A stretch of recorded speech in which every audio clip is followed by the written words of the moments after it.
Herkese salam dostlar, ben Rəşad. Bugün sizlərlə dostlar gördüyünüz kimi yeni bir video ilə qarşınızdayım. Bu videoda YouTube'a təzə başlayan adamlar üçün ekipman yığacağım. Videoda dediyim bütün ekipmanların linkini aşağıda tapa bilərsiniz. Bütün ekipmanların linki də AliExpress saytındandır. İndi isə başlayaq. Təbii ki, YouTuber deyəndə ilk ağla mikrofon gəlir. Təzə başlayanlar üçün mikrofon tövsiyəm SF666-dır. Linkini aşağıdan tapa bilərsiniz. $800 bir qiyməti var.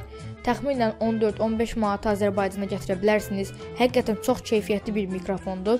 İndi isə kameraya keçək. Kameramız Logitech Z170 adlı bir kameradır. Əvvəldə mən bunu işlətmişdim. İndi işlətmirəm. Kameramızın qiyməti $18-dır. Təxminən 34-33 manat bir qiymət arasında Azərbaycana gətirə bilərsiniz. Bakıda bu webcam 60-50 manat arası qiymətləri dəyişir. Yəni 30 manata ala biləcəyiniz ən keyfiyyətli kameradır bu. İndi isə deyirsiniz ki, mikrofonu aldım. Bəs bunun pop filtri hanım? Pop filtrdə $1, 1 manat 80 qəpik, 1 manat 70 qəpiyə bu pop filtrdən. Mən də bunu bu qiymətə almışam.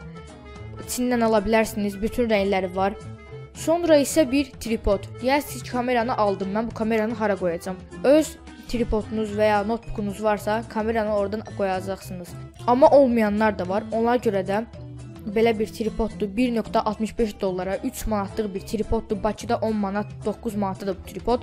Çində isə 3 manata və bir qulaqlıq. $7 bir qiyməti var. Təxminən 13-12 manat arasında. Bakıda 12 manata nauşnik alsaz, təxminən bir həftəyə bir qulağı işləmir. Amma bu çox keyfiyyətli bir qulaqlıqdır. Özünə məxsus bir adı yoxdur bunun. Amma aşağıda linkini tapa bilərsiniz. Və gəldik son ürünə. Bu əslində ekipman kimi demək olmaz. Məsələn, siz YouTube'a başladınız. Arxa fonunuz yaxşı olmalıdır. Əgər arxa fonunuz yoxdursa, nə edə bilərsiniz? Təbii ki, köməyinizə bu emojili balışlar çatacaq. Bunun qiyməti $3 ilə $5 arasında dəyişir.